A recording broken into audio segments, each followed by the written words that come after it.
Don't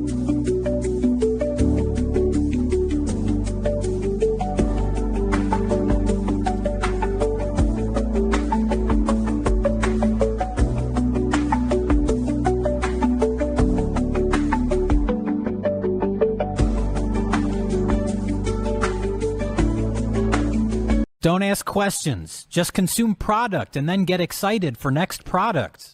Welcome in, everybody, to Intelligent Aces podcast, episode number 73. I'm fairly confident that it's episode number 73. I am your host, MainAceChase, the main ace of Intelligent Aces. Alongside me, my co-host, Nemo Mimi Falaloose. Welcome in, Nemo. Good to see everyone again. Hopefully your week has been well. It has been, it's been a short week. Considering it is Thursday, I had Monday off because of Memorial Day, and I will have tomorrow off because I go on vacation. Nice. Yay. Everything looked good. Streams look good. Yep, the sound was on for both. I didn't send a message in both. That's something I meant to do. Oops. That's fine. I know, Biscuit. We're live, so that's what matters. Yeah, so this could be probably a short podcast because I got to pack because I am procrastination. That's what I live for. Gotta try to get everything packed and ready to go. What is this? Oh, where the fuck did those headphones come from? Okay. Anything interesting happen this week? Honestly, not much on my end. Not much. Yeah. It's like I said, it's been kind of a short week. So week. I had to wear my glasses. My glasses. My glasses. Let's see with my glasses. I got the things here. So I had said something about Randy. Get out of here, PC gamer, you son of a bitch. What has little Randy done this time? Shared my screen yet. Okay, so we talked last week about Randy Pitchford saying that if you wanted to play the game, if you're real fans, you would spend $80 on Borderlands. And everybody went, yeah, fuck you, we're not real fans.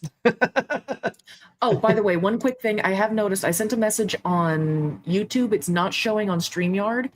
So keep an eye on your YouTube chat.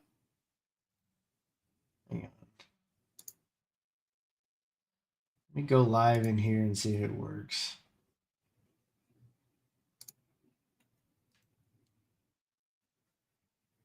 Let's try now. Because, yeah, it works fine here. Let's see.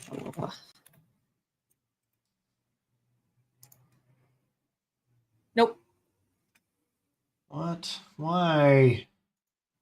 It's okay. I'll keep an eye on the chat here. Well, hi, taping. We were just saying that my YouTube chat is not working. Welcome in. I don't know why my YouTube chat is being dumb. But it is. But yeah, I don't know. I'll fix it later. We're having trouble. Good to see you. Typing was high as fuck. Yeah. I am also. I mean, that's just you. You're a B. Yeah. You're a B. Okay, well, I've got chat pulled over here in the corner. So I can kind of see it. There's the goddamn button. Like, where's the I don't have enough chat? Green space for this. It sucks. Okay, anyway. I don't know why it's doing that. It worked fine last week when Rosa braided into us. Yeah, I know. Well, that just goes to show you that streaming is it's all bullshit. Yes, none of it's true. All of it is RNG based. It's very much RNG based. That is for sure. It is guaranteed gotcha scuff every single time. Are you going to pull the 5-star scuff where you forgot to click the unmute button or something, or is it going to be like everything is just fucked? You know. Well, I mean, that was mine today. Everything was just fucked. Yeah. Dude, at one point my stream was going so fast and the thing was paused, but if you listen to the audio, it sounded like goddamn Animal Crossing. Yeah, well, yeah, I'd come back in and it just froze. Everything froze. I don't know. Yeah, why. I don't fucking know why it's doing that. I don't either. It does not enjoy multi-streaming, and I'm saying, well, damn, bitch, you know, that's too damn bad. We started talking about this last week too, with so OBS is free and it is open source or whatever, but there is like a bunch of donators like that donate and contribute to the app, and a bunch of like big companies. Twitch is one of them, Google, things like that, because they make money off people being able to stream onto their platforms, so it's they can donate, so it makes sense. But somebody had asked them if they would ever put a drop down and like be able to add in Rumble, and they were like, well, no, because there's like a bunch of racists and stuff on Rumble, and it's like there's a bunch of racists on literally every platform. You can stream to OnlyFans, like you have that as a thing on OBS, like, bruh. you know what I mean? It's like, and so it's a weird thing, but I really hope that somebody takes the OBS and builds their own, like it's actually like fucking open source and not some bullshit, California jackass sitting in. I don't like these people, so I'm not going to let them stream or make it, whatever. I hope all these people get rooted out. I really do. Okay.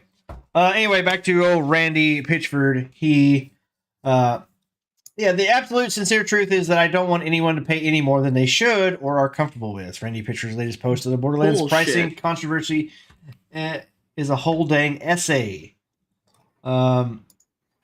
Video game Discord cycle does another lap. Racing past video games are too easy. The single player is back. Hitting the straight video games are too expensive. One more time. This Borderlands 4 is the game with $80 potential price. Randy Pitchford found himself at the head of the pack, saying, if you're a real fan, you'll make it happen. Game budgets are increasing. It's getting gnarly out there. Okay, so here's the thing. Game budgets are increasing, and I still want to make this video. I really do, because I'm really curious, and nobody else has really touched on this. They talk about it, but nobody else, like, as far as I've seen, nobody has done, like, a deep dive into these things. Mm-hmm. Why in God's green earth did we have... So, the example that I bring up, which Borderlands falls into, too, where you're saying, like, it's double the budget. So, of Borderlands 3. Borderlands 3 had a $150 million budget, so they're estimating that Borderlands 4 has a $300 million budget. But then I jump back to Horizon Zero Dawn, the first game had a $70 million budget. Horizon Zero Dawn 2, 5 years later, whatever. I think it was released like 4 or 5 years after the first game was released. $240 million budget. Now, why would a sequel have a budget 4 times of the first game in 5 years? In like what went up so drastically, so much more? What the cost of what went up to make that budget go up that much more? Like, I really don't get it. Like graphics cards. Well, no. That's what the customer has to pay. No, I get you. I'm saying, like, what, like, did the artists charge more? Did paying the staff go up? Did the CGI, stuff go up? Or like, whatever the mocap, or like, did they raise their costs up that much to justify that giant of a budget jump? And I, the answer is pretty clear. Like, these motherfuckers are pocketing this shit. It's the same thing that Hollywood's doing. Like, there's no reason that a TV show like what was the fucking Star Wars TV show that came out? It was like Acolyte. Yeah, the Acolyte or whatever. And I'm saying, like, each episode of the Acolyte was like $19 million or some shit like that. Jesus. It was like a $200 million budget for a fucking like 8-episode TV series or some shit like that. That's insane. That's actually insane. They spent more per episode of the Acolyte than Godzilla -1. That whole movie was made for like $16 million. And it was a fantastic movie. So why the fuck is a TV show's each episode costing? So anyway, I really would like to like know the breakdown of why. Like, is the staff that much bigger? Is the map that much bigger? Is it like you're going to be reusing assets from the first game? not everything's going to be brand new. It'd be different like if you were making a whole new engine and everything from scratch. But I know you didn't do that. So that's where I'm at. Like, what is the actual? Why did these budgets jump so much in the since 2020? Like they're just exploded, and every AAA game now is like, it's a $300 million budget. Fucking why? Why is it like that? Well, we're it didn't make it any money or whatever. Yeah, because you spent $300 million on it and it's shit still. You know what I mean? Like, everybody loved the first game, but they don't like the second game because you guys' message sucks now. So anyway, that's going back to the Randy Pitchford thing. This set me off. Sorry, I really want to do like a breakdown, like documentary style YouTube series video or whatever, where I actually break down and figure out the actual cost of this shit, because it just doesn't make any sense. No, I know you've talked about it a lot. Yeah, it just doesn't make any sense to me, and nobody else has really ever talked about it. They're just like, yeah, these game budgets are so much more expensive. Yeah, but why? Why did everything jump up so much? You know what I mean? Like, I want to know what the actual excuse is, because to me the justification of them like, oh, these game budgets are so much higher now, so we have to charge $80. No, motherfuckers, you don't. Because look, okay, GTA 5 started out as a $50 game. I think it came out so long ago it was $50. It's before they went to $59.99. I think, well, it may have been $59. I don't remember, but anyway, it was out for that, and like it made a gajillion dollars or some shit. Like it GTA 5 is the most profitable piece of entertainment that's ever been released ever. Besides Skyrim. No. Really? Ever. Yes. It has made more money than anything ever. That's Movies, actually impressive. TV. It is the most profitable piece of entertainment media, period. And so, when they say they had, so the rumor right now is that GTA 6 has $1 billion budget. That's insane to me, but at the same time, it's like, what? If they're actually investing that much money into the game, which I've seen some of the stills and stuff, it looks pretty impressive. I'm not gonna lie, but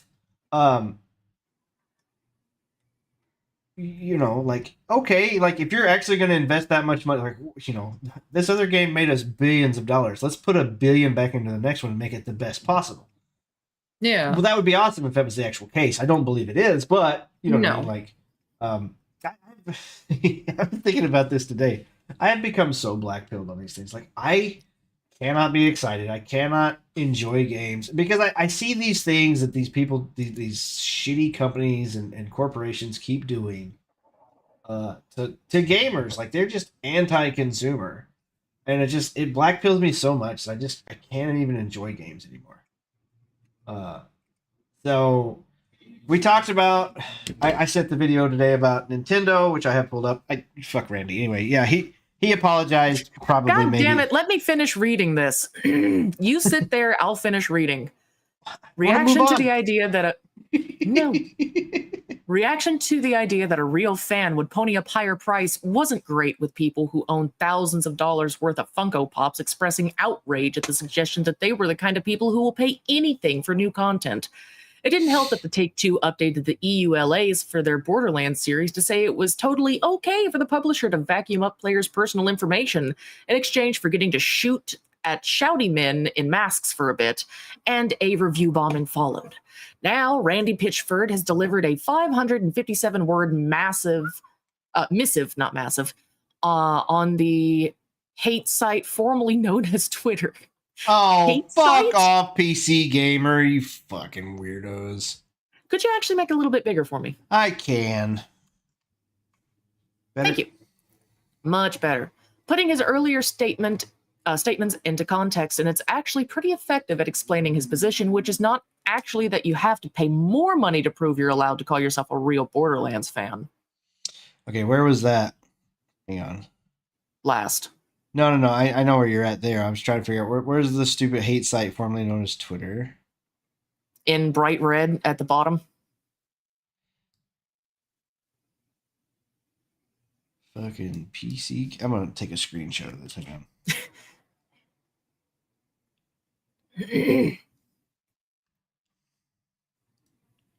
Yeah, hang on. Let me scroll down so you can keep reading I there. know. So I can. There you go.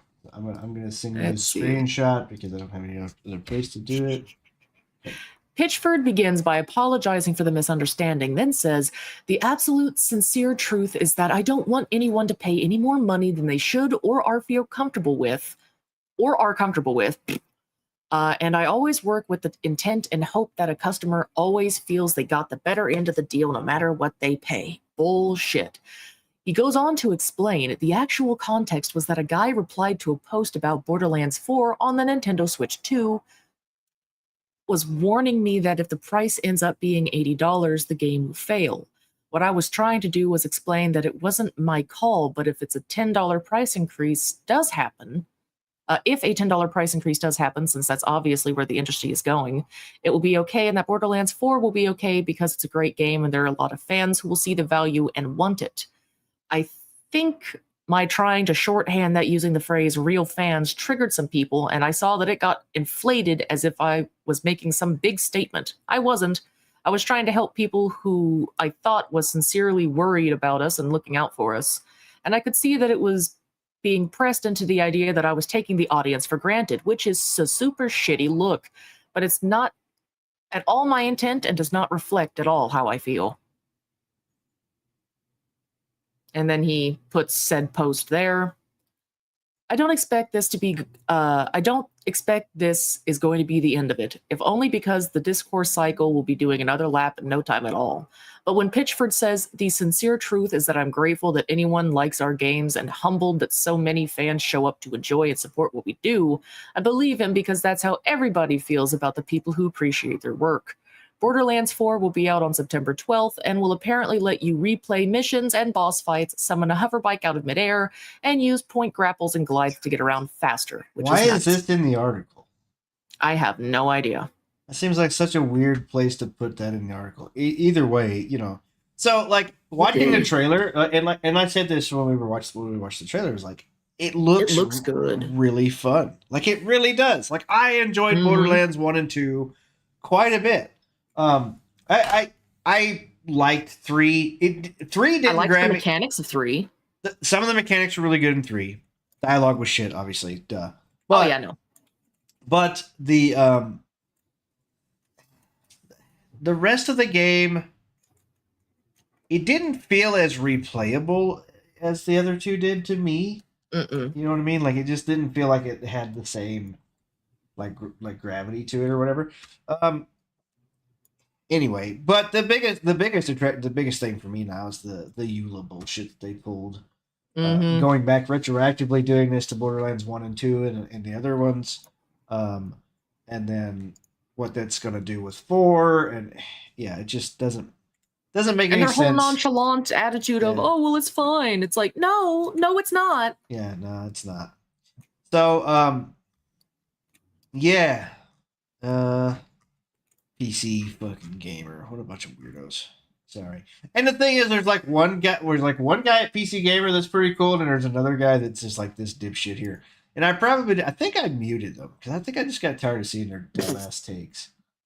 God damn, you're like, nah, done with this shit. Yeah, well, be gone. It was pretty bad. All right, so see it here. I gotta find it. Okay, so what I was gonna bring up with this was Devolver Digital had jumped on him, commented about something, and then Randy Pitchford shot back at Devolver Digital. Devolver Digital, obviously, the people that did Fall Flat and games of the like or whatever.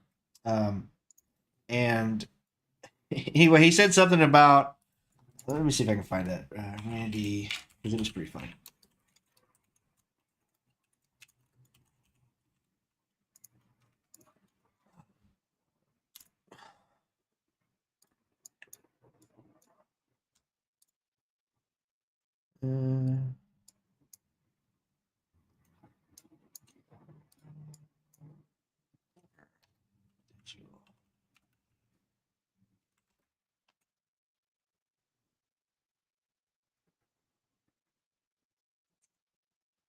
While we take a short break, sorry, how's folks in chat?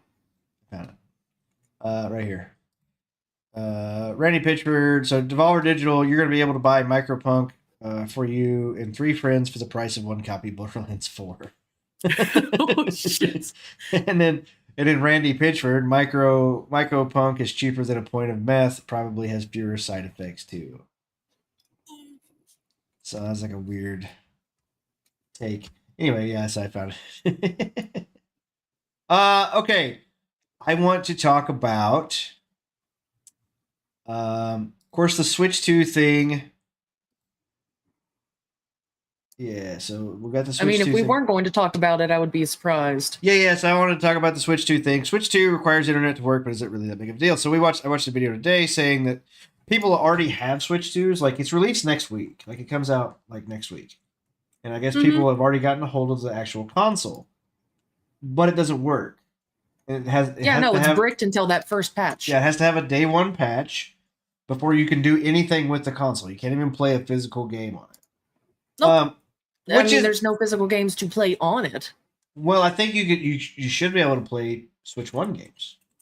From what I remember, you had to pay a fee to be able to play them. No, you can play them, but to play the upscaled version, you have to pay that. Oh, okay. My bad. Sony actually did something similar to this too with the PS5. So, like, all my PS4 games, I can just re-download on my PS5. Now, I can get, like, Ghost of Tsushima, which I had on my PS4, I paid, like, it was another $10 or whatever dollars, but I got, like, the upscaled version that ran 60 FPS and all that stuff for, like, an extra 10 or 15 bucks, whatever it was, for the PS5 version.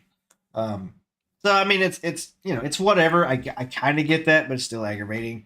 And it gives you to the point where it's like, if there's no game on the card and it takes the key or whatever, like, you can't really take this thing on the go.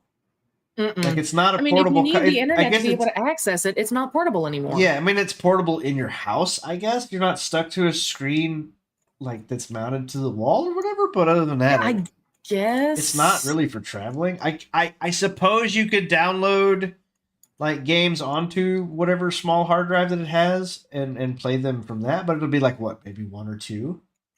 You know, it's not like you can. Even then, unless it kind of sounds like you need the internet because most of it is gonna be like, whenever I go offline, I can't play any of the stuff that I have downloaded on my Switch. It will not play because it does not have internet.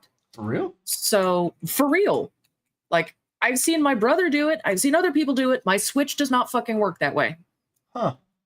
See, I've got Pokemon. I've been able to do that because I've got other games that I've downloaded. I got, like, a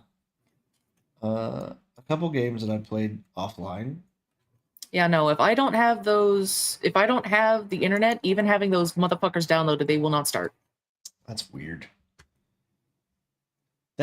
So anyway, yeah, there's that. Let me pull this up too, because this was another interesting thing. Sony new patent.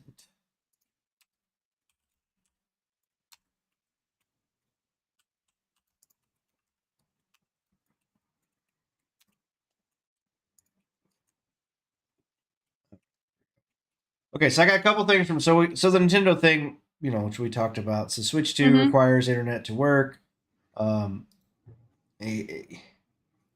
Somehow people are getting retail versions of the Nintendo Switch 2 a week ahead of launch, but upon turning on the system, they discovered they're unable to play any game on it due to the system needing a day 1 patch to work, including physical games. This led to an uproar among fans on social media about Nintendo locking the console's basic features behind a day 1 update, though equally it means Nintendo has stopped games like Mario Kart World from leaking at all until launch date by using this method. Most of the arguments stem from the console being locked entirely until you update it, and if you don't have an internet connection, you're buying a brick at launch. Though I feel the argument is being taken farther than it should be, especially with the PS5 won't let you use the disk drive until you update it on what? That's true. It won't let you use the disk drive until you update it online? And the Series X having similar download gatekeeping at launch. I did not know anything about that. No, I didn't either. And also, so the Xbox One, so the previous generation console, remember they did the same shit, and everybody fucking collectively lost their shit. Yep. I remember. And that was kind of why the Xbox One wasn't really as like it wasn't why because Microsoft was like, you'll have to be always online to be able to play your games if you want to share. You can't just like trade games or whatever. And then Sony did that whole thing. How do you share games on the PlayStation? You took the disc and handed it to another person. I know. I loved that commercial. It was really good, but now they're doing the exact same. They're all doing the exact same shit that Microsoft did at that time. Yep. Getting away with. And they're all saying they're going, no, we're not. No, we're not. And it's like stupid. So okay, so let's. I got a couple of little things here, and then we'll jump over to Sony. So this was Nintendo. Thought this was also pretty interesting here, which was get the fuck out of here. I don't want to sign up for your stupid ass websites. Fuck off. God, this makes me so mad. Fuck off. Okay. Exclusive Xbox handheld, which looks fucking terrible. Sideline for now, Microsoft doubles down on Windows 11 PC gaming handheld optimization. So this was possibly what the Windows Xbox handheld would have looked like, maybe. So that's the thing. They're so tiny. Yeah, I don't know how. Yeah, if that's like the size of an Xbox, like if the handles are the same, so it's basically. Yeah, it's like it's got a fucking cell phone in the middle of it. Yeah, but it's not even a cell phone because, like, here's my cell phone compared to the controller. Like, it's smaller than a cell phone screen. I don't know. I just saw the picture and thought, oh, that's weird. Look at this. I don't care to read about this. I just saw the screen, like, yeah. So they're setting aside their potential handheld. Cool. There you go. Story is there. So remember we talked a couple weeks ago about how Nintendo was raising their price, and then Xbox was going to raise their price, and then Sony was like, yeah, maybe we should raise our prices too. Well, funny thing about that, Sony confirms discounts on PS5 consoles, accessories, and software starting this week. So it must just be, it may be just a sale or whatever, but like from May 28th to June 11th, Sony will reduce the price on various products on the PlayStation Direct store and participating retailers as part of its Days of Play campaigns. Yeah, so it's their little sale Days campaign. Of Play. That's a good campaign. So PS5 digital, both standard PS5 and digital version starting at $399 for the digital version. Savings up to $120 compared to buying a console and game separate. Okay, so if you buy Black Ops 6 bundle for $399. So well, yeah, but who would want to get fucking Call of Duty? Sony has yet to confirm the full list of console discounts, meaning some of the European discounts leaked earlier this week by insider Billy Kun have still to be confirmed. Bill Kun. Billy. That's Billbil. Fuck you. It's tiny. Billy. Blah blah blah. Billy. Blah, blah. Sony also says PlayStation VR 2 and the PlayStation VR 2 Horizon Call of the Mountain bundle will get a $50 discount during the promotion. The PS5 DualSense Edge, and Access controllers will all receive discounts, as will the Pulse Explorer wireless earbuds, which are compatible with the PS5, the PSVR 2, and the PlayStation Portable. Various first-party games will also be available at a discounted price, including Astro Bot, MLB The Show, The Last of Us Part 2 Remastered, and LEGO Horizon Adventures. Oh, yeah, the games that didn't sell. Well, Astro Bot did, MLB The Show, but like Last of Us 2 Remastered, LEGO Horizons, not really. Okay, so... Like, how can you go wrong with a LEGO game? Right. No, it didn't do well. Like, no. Well, the thing was, nobody wanted it. Like, here's a LEGO Horizon game. It's like, who wants this? Nobody fucking wants this. And the only thing I ever wanted out of it, which I never saw, was the goddamn, like, an actual physical Lego Thunderjaws. That's what the fuck I wanted. I would have bought that shit.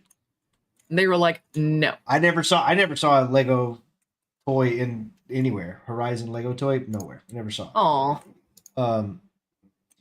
So DualSense Edge, I want that. The DualSense Edge is like the Xbox Elite controller. Ooh. That's my mom.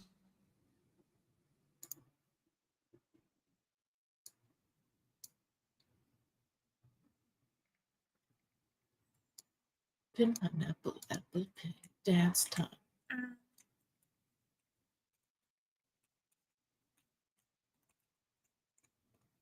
Sorry, if I don't text her back, she'll just keep calling. It's okay.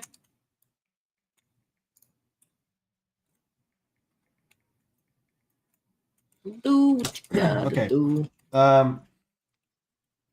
Okay, so I saw this Sony deal here saying that they were going on sale. I thought it was interesting because it was just like last week they were talking about raising their prices. Mm-hmm. So the other thing that I saw about Sony that dropped today, May 28th, so yesterday, Mm-hmm.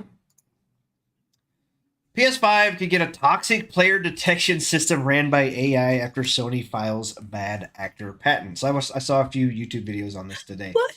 So basically, what's really fucked up. It's like if you are,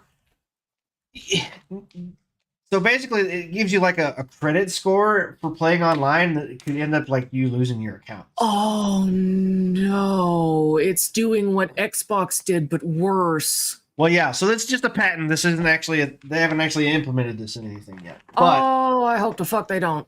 so let me see if I can zoom in on this picture here.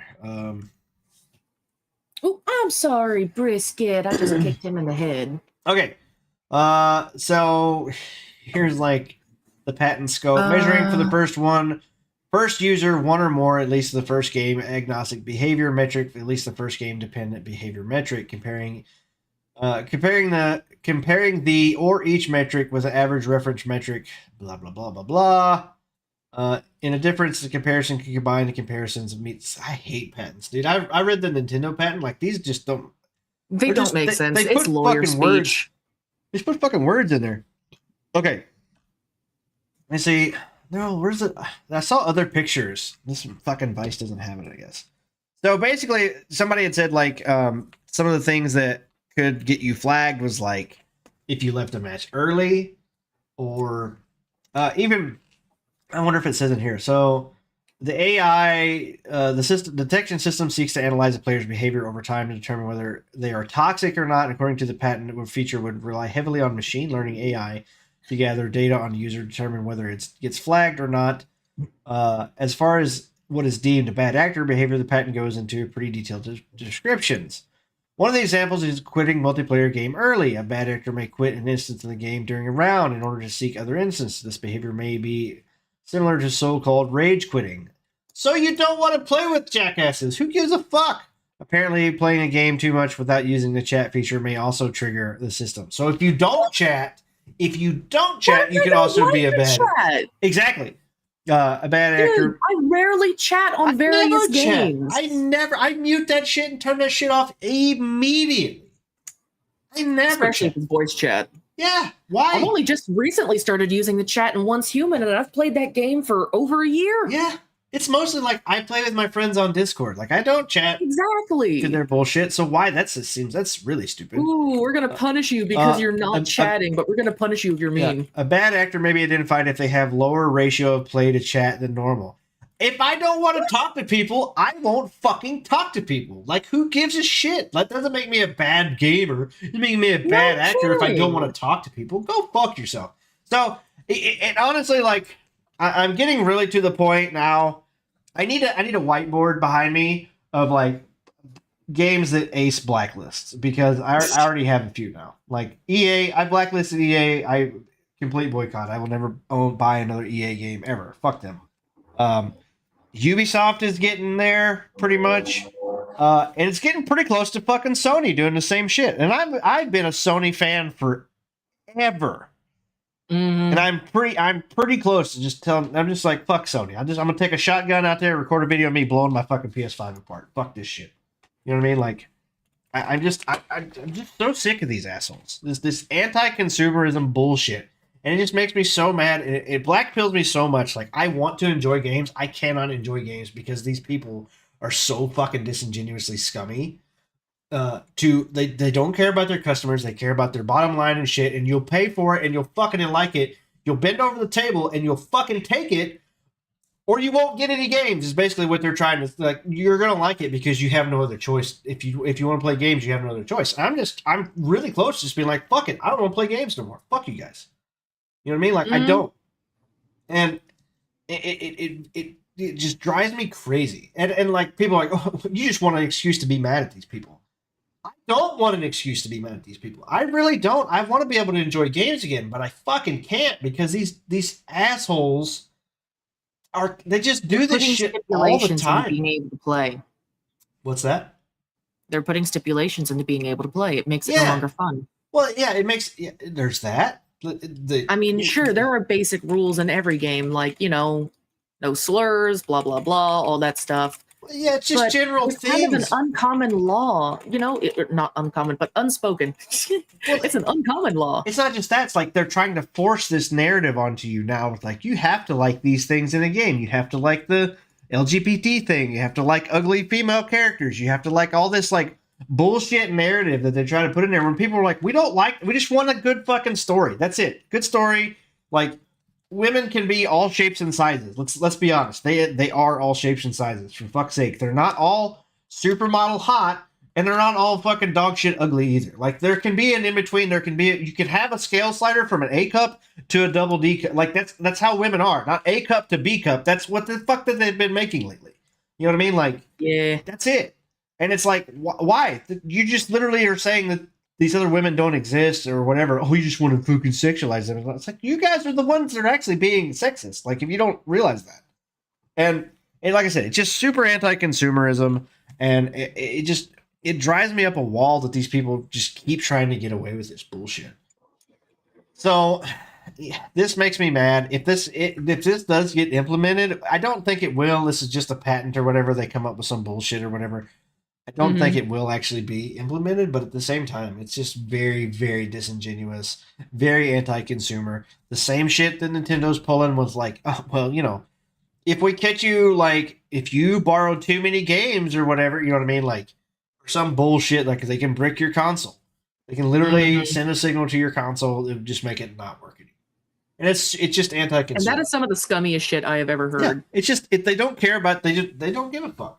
They're anti-consumer. And you know, you don't actually own any of the things you spend money on. You don't own Nope, not anymore.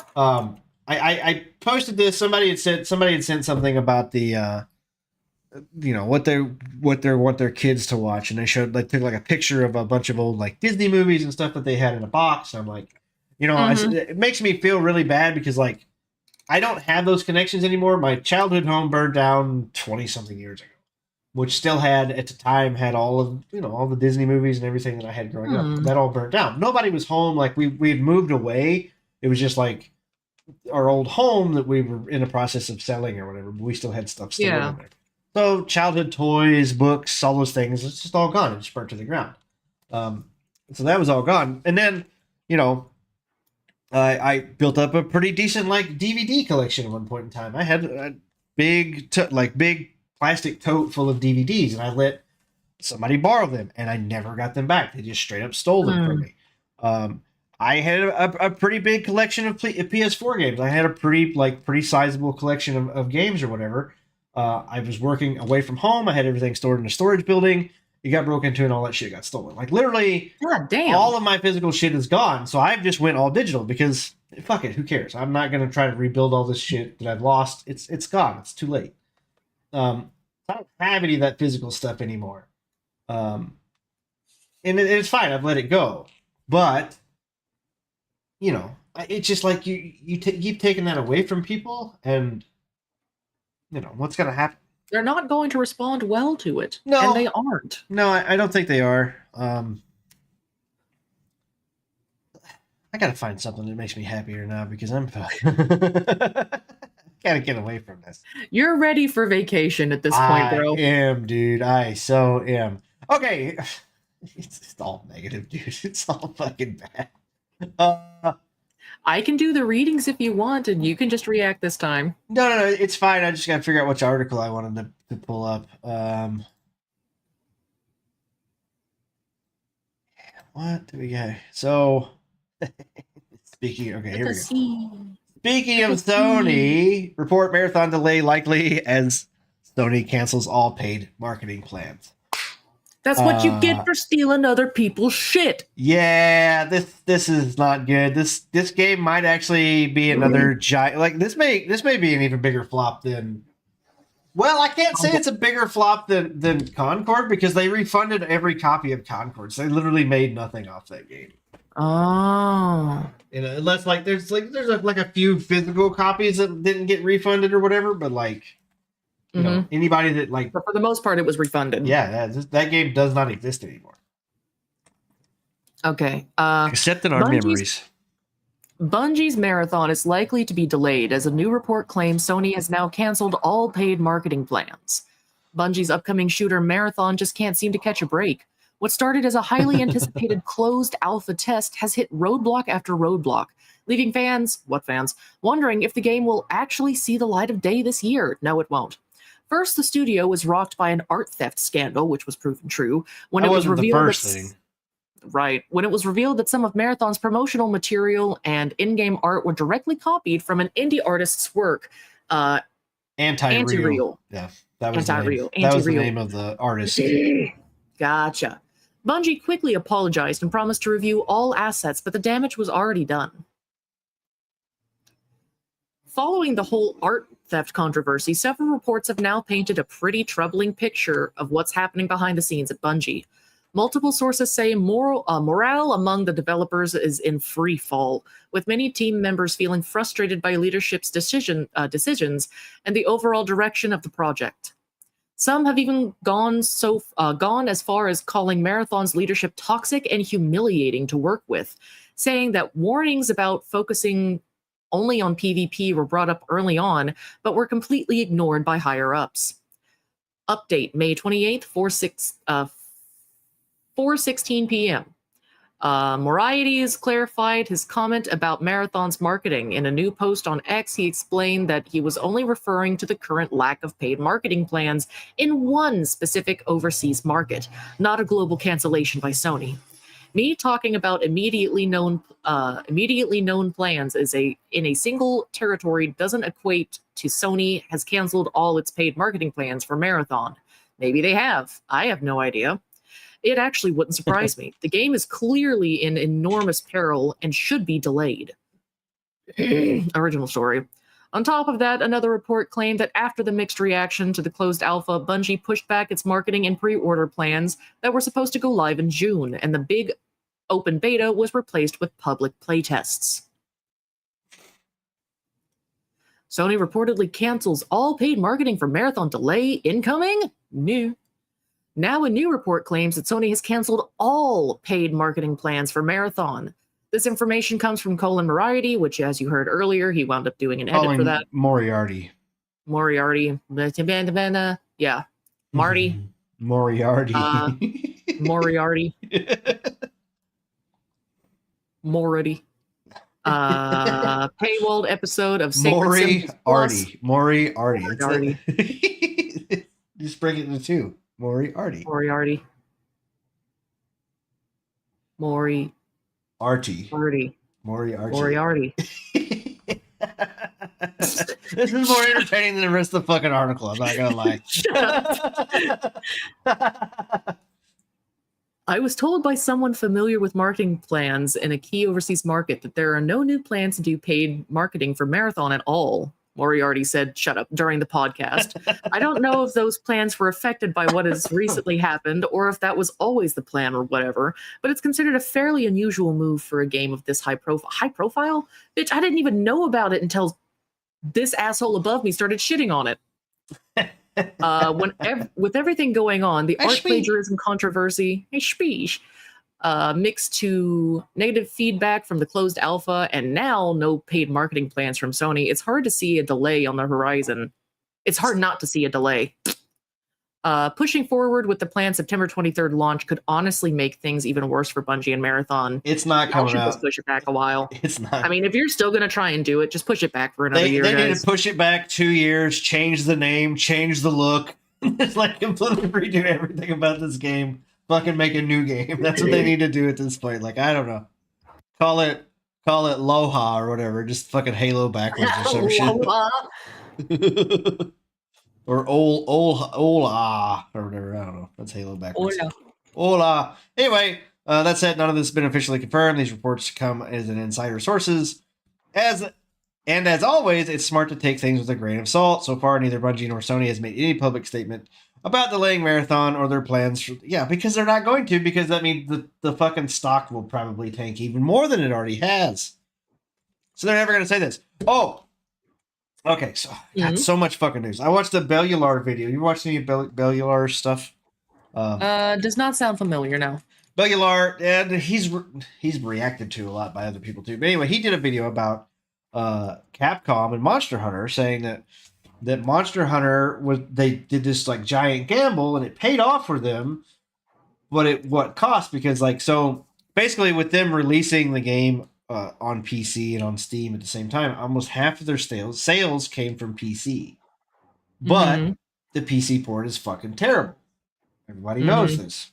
And like, what they should have done was not do that. They shouldn't have released that, but they had to make up for their quarterly or yearly whatever profit Their projection, quota, basically. Yeah. So it was pretty scummy of what they did. And honestly, and I've been saying this too. So I got the game to play better now, but I had to turn on frame gen, which I shouldn't I've have. already had frame gen on, and it still runs like garbage. Well, right. Well, I had that too with my old system, but now that I built this new system, which I keep forgetting you have the new system as much as you talk about it. So the minimum specs was 8 gigs of VRAM. My current GPU has 20 gigs of VRAM, literally almost 3 times as much, 2.5 times as much. Like it's well over spec for this game. And at first, when I first launched the game, it ran beautifully, looked beautiful. And then all of a sudden, it doesn't anymore. So I don't know what update they had. Like, it was very... Shit, I'm sorry, Goon. I didn't see you were here. Oh, where did he come in? Hi, Goon. YouTube. Oh, they came in on YouTube? God damn it. The one day it doesn't fucking work, dude.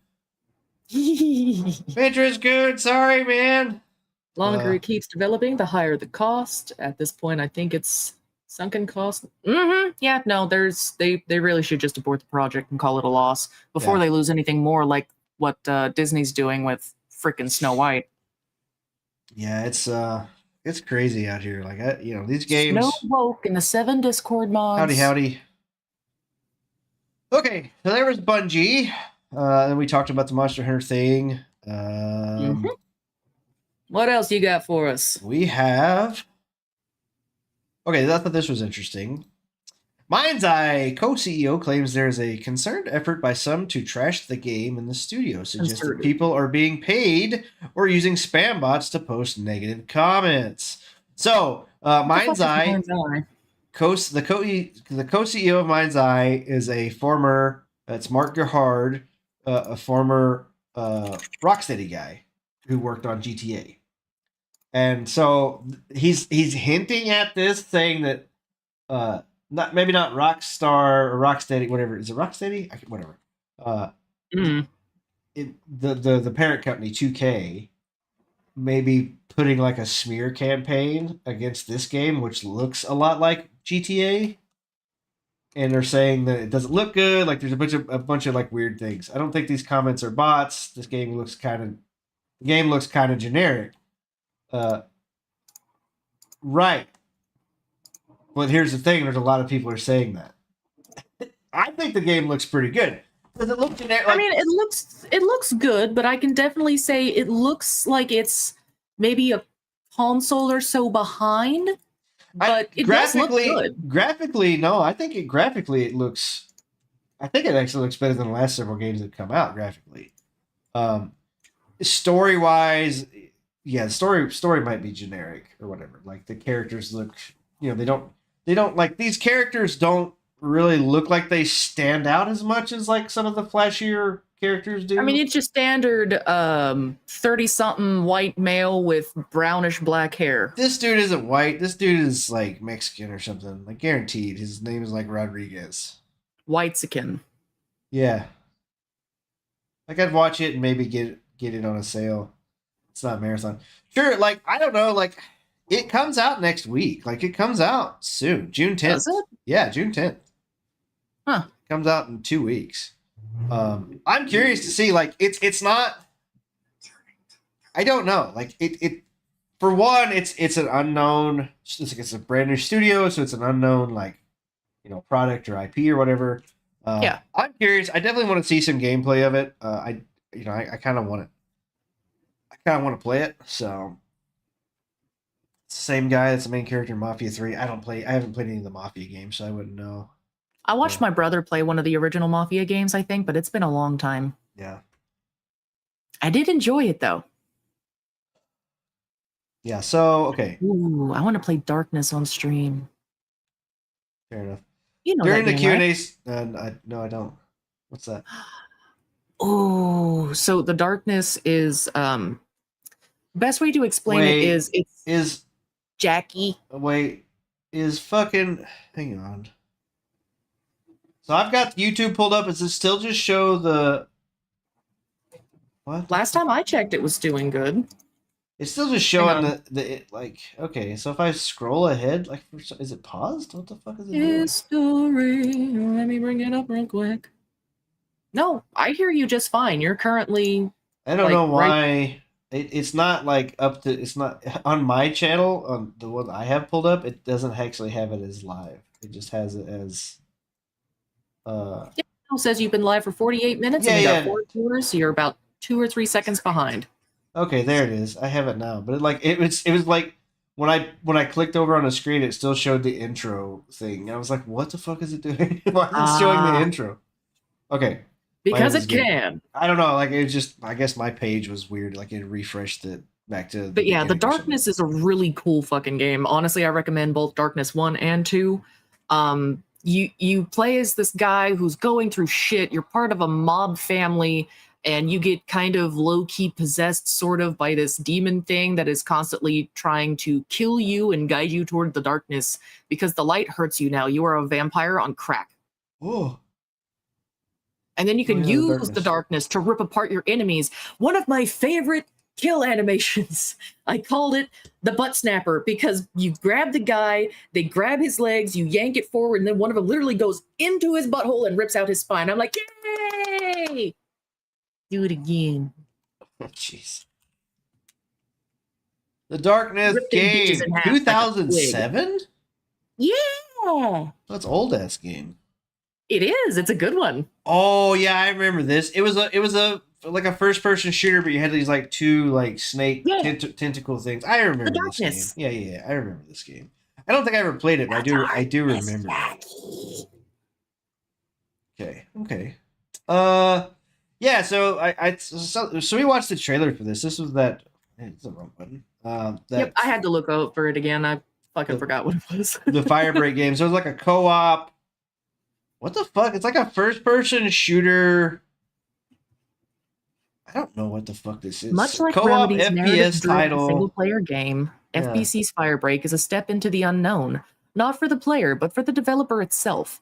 Firebreak not only marks the first time that Remedy has developed a multiplayer game, but it's also the developer's first foray into a first-person shooter. But a project focused on session-based gameplay runs the risk of alienating fans of the Remedy's lore-heavy third-person games, while potentially dissuading casual players from checking out its impressive back catalog if the game doesn't click. Following a hands-on preview of the game, Game Industry Biz spoke to Firebreak's game director Mike Kaya to discuss Remedy's approach to developing its first co-op FPS title. He also explained how the studio balanced appeasing longtime Remedy fans while attracting seasoned co-op players unfamiliar with Firebreak's surreal world. Firebreak is a spin-off of 2019's Control, which follows Jesse Faden, the director of a secretive government agency known as the Federal Bureau of Control, FBC. Its headquarters, known as the Oldest House, is a shifting paranatural building that holds all sorts of otherworldly entities contained by the organization. So basically the SCP Foundation in a tiny house. Control sees the Oldest House under lockdown following the invasion of a hostile force known as the Hiss. Firebreak takes place 6 years after the events of Control, and the lockdown is still in place. I did not know it was connected to Control. I have no fucking clue. Interesting. Right off the bat, there's a hurdle of not overloading players new to Remedy with so much lore that they'll feel like they need to play Control to play Firebreak. As Katia explains, the studio prioritized not overwhelming those unfamiliar with its universe and appeasing fans that will be on the lookout for connections to other Remedy titles.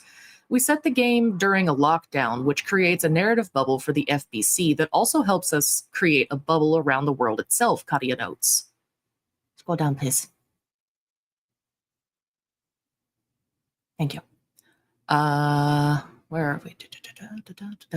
So if you know Control, then you might be interested in seeing what was going on in the oldest house 6 years after the first game. And if you don't know Control, then you can step right into this moment and get a contained experience. Firebreak may be a spin-off, but Katia affirms it is firmly set within Remedy's Connective Universe, RCU, which links the Control and Alan Wake franchises together. Of course, we are set firmly within RCU timeline and canon, so there are connections, he explains.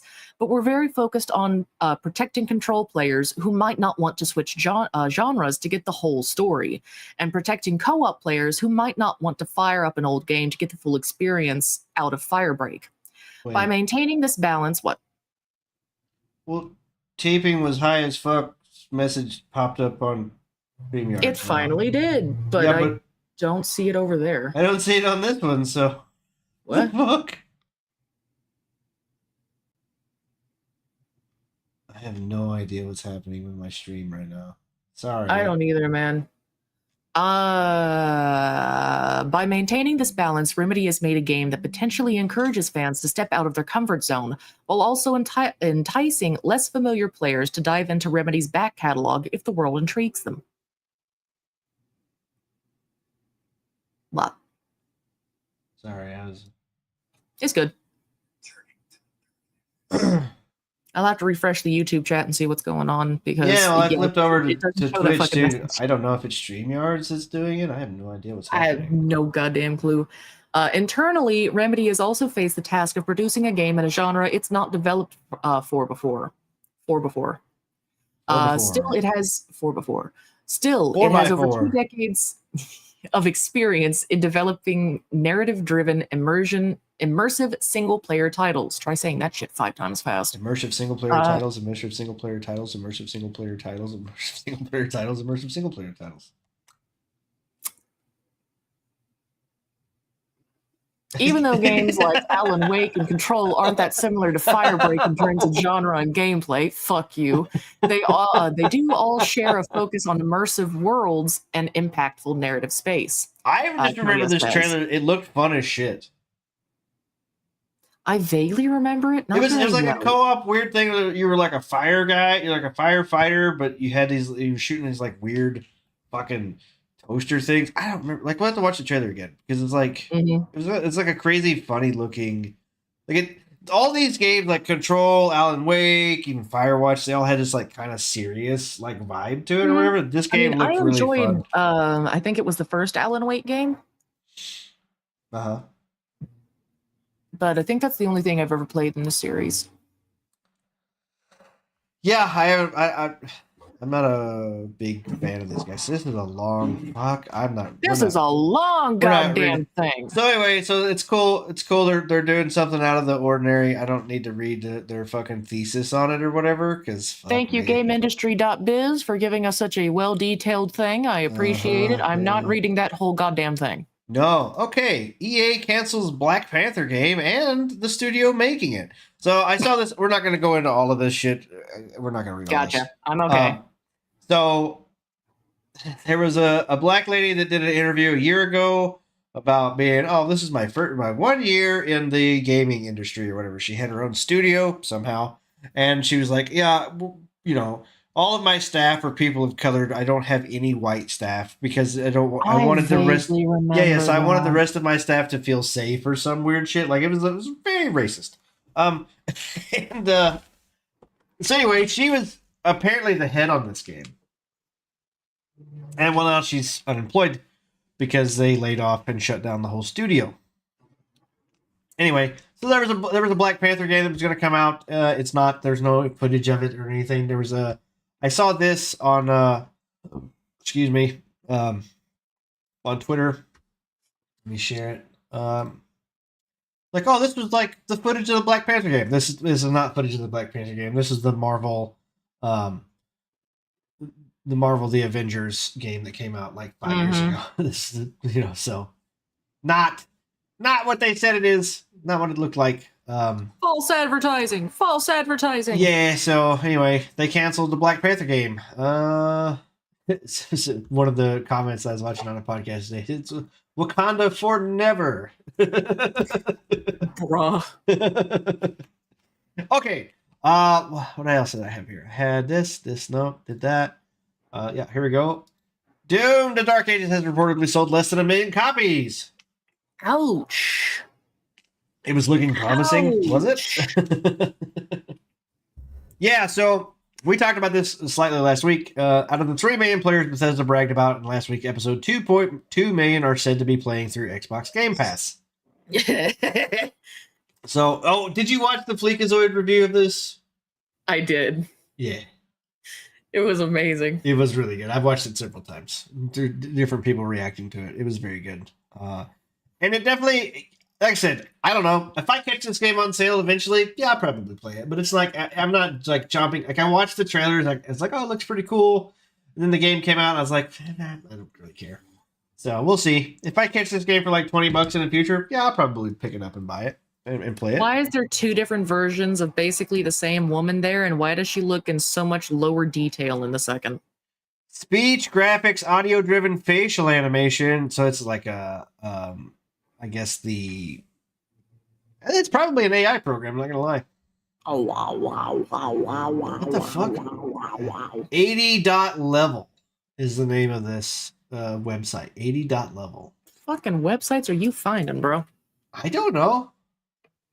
I'm just clicking links, man. Somebody posted the other day, like there's like they actually have there's .com, .gov, .whatever is your web domain. Well, somebody did the .gay. You can get a .gay site now. .gay. Yeah, my question was like, if you get a .gay site, do you have to like send a picture of your butthole or whatever to prove that you're part of that? That's terrible. Well, I mean, probably perverts. Anyway, Terrible. I am terrible. I'm not sorry. Many in the gaming industry began to view such announcements as major red flags meant to mislead potential players into thinking the game is successful when, in fact, it's severely underperforming behind the scenes. With that in mind, it's no surprise that when Bethesda pulled in Assassin's Creed Shadows and revealed that Doom the Dark Ages hit 3 million players, many eyebrows were raised at the game's actual performance, and according to analysis, the negative reactions to the reveal are justified, with the largest Doom performing much worse than its publisher makes it out to be. Latest Doom, not largest. Jesus, I can't fucking read. Is it too small? A little bit. One big. Ooh. Now down, please. Thank you. According to Analytics, by the time the Analytics. Alina Analytics. Analytics. By the time the announcement anally ticked. By the time the announcement was made, the Dark Ages had actually sold less than 1 million copies, 800,000 to be exact. And while that's a commendable number, it's not that impressive considering that this is Doom we're talking about, right. A AAA game backed by 3 industry giants in an installment in an arguably the most iconic FPS series of all time. Yeah, so there was people showing the Steam charts or whatever. I think this game peaked at like 30,000 or something like that, where Eternal peaked at like 100,000 or something. That's no bueno. Yeah. Of those 800,000 sales, Alina estimated 200,000 were on PlayStation 5, 200,000 on Xbox, and 400,000 on Steam. The remaining players are said to have accessed the Dark Ages through Xbox Game Pass, effectively paying $12 instead of the $70 US retail price to play the game. I'm gonna be honest with you. This game looks like a $12 game.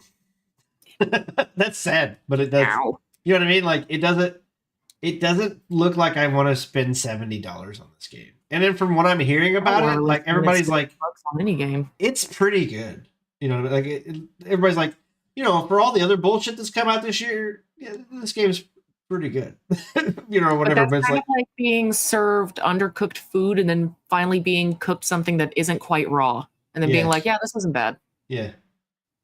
While this is undoubtedly a major win for Game Pass, with the entire debacle opening the eyes of many players who want to try new games without paying 70 or more, and without the Yarhar route to how they can do that. And it also means it might take longer for the new Doom to break even and start raking in profits, which is unlikely to sit well with the studio's investors. Yeah, well, I mean, that's the problem, man. That they just keep, I don't know. I don't think they spent as much. They probably didn't spend as much money on making this game. Here's the analytics right here. Xbox Game Pass, 2.2 million. That's painful. And there's also like a very good chance that the people logged in, downloaded the game. Oh, Doom Eternal, I got it on Game Pass. Downloaded the game, played it for like 5 minutes, and then uninstalled it. That's highly possible that also happened. I just don't know. I really don't know. And then there was the kerfuffle too about the physical media, where the disc only had like 85 megabytes of data on it. Yeah. Like, what's the fucking point of a physical copy if it doesn't have the whole physical game on it? Well, it's the same shit Nintendo's doing. You literally just the key. And then the problem with that is like you have to put that disc in every single time you go to play that game. It's even stupid. Though there's no game on it. Another analytics firm, sorry, there you go. Ampere, reports a slightly different sales distribution, noting that out of the announced 3 million players, 500K experienced the game on PlayStation 5, while over 2 million played on Xbox, both through sold copies and Game Pass. No matter which firm you choose to believe, Alina, Ampere, maybe neither, their findings combined with the observable reality of Doom: The Dark Ages' poor performance on Steam, and the general sentiment around the game being less positive than that of Doom 2016 and Doom Eternal, make it evident that the game and its $70 price tag failed to excite many players.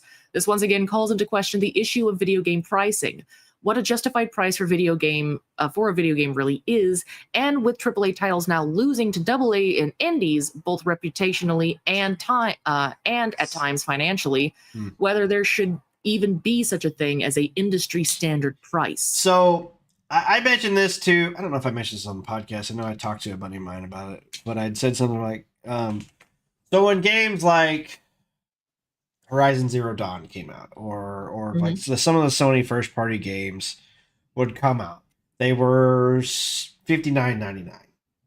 Yeah. And then there would be like a deluxe version for like $10 more.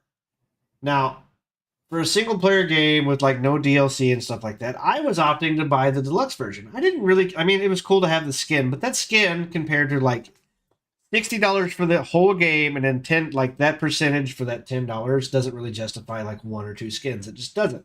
But at the same time, I was like, I really like these studios. I want to support them more. So I would spend the $70, the $10 more dollars. I was doing that. And yes, I got a skin out of it. True. I didn't do it for free or whatever, but you know what I mean? You're doing it to support the company. I was doing it to support the company. Like, I felt like they deserved it. I do not feel like that anymore. I don't feel like they deserve it. So they can charge whatever. They can charge as much money as they want to for these games. It doesn't matter to me if I don't feel like they deserve it.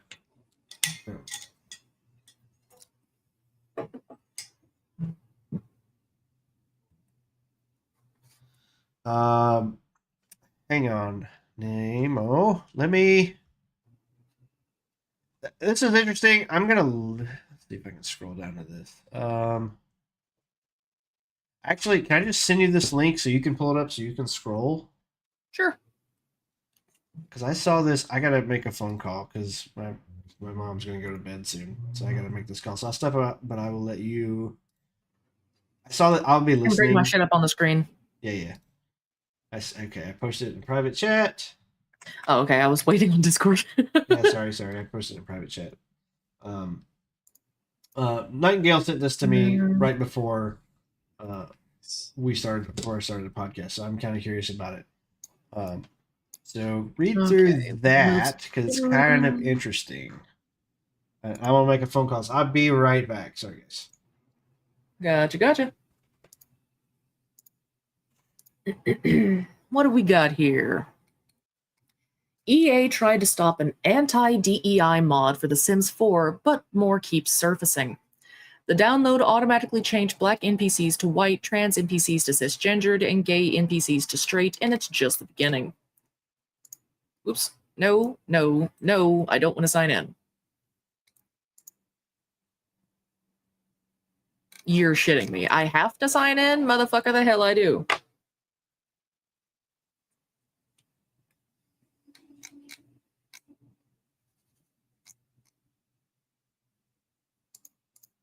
Hey, Maine, I can't without having to sign in. And they're not getting my info. Ooh, wait, I have an idea. Hang on. Hang on. I might be able to cheese this.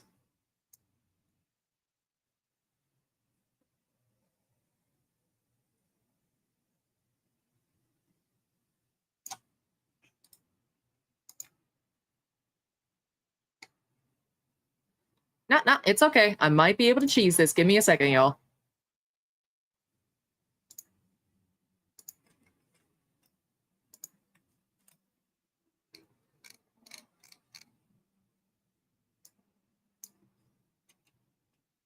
I was not able to cheese this.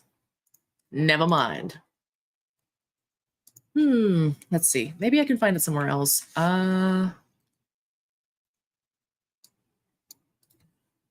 Okay. Search. Wired. LinkedIn.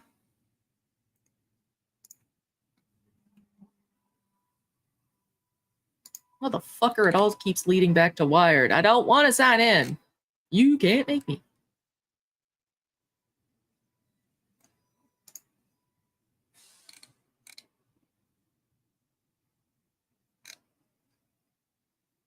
Only $1 a year. Or $1 a month per year. No.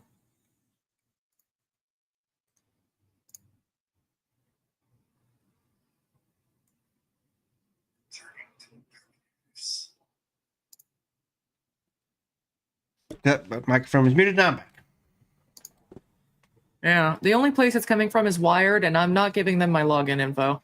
Yeah, I don't blame you. Let's see if what happens if I scroll down. Is it just this read more, sign, already a subscriber, listen, subscribe to listen? No, how about fucking no? Okay, let me see if I Google it again. Sims mods DEI. Sims DEI.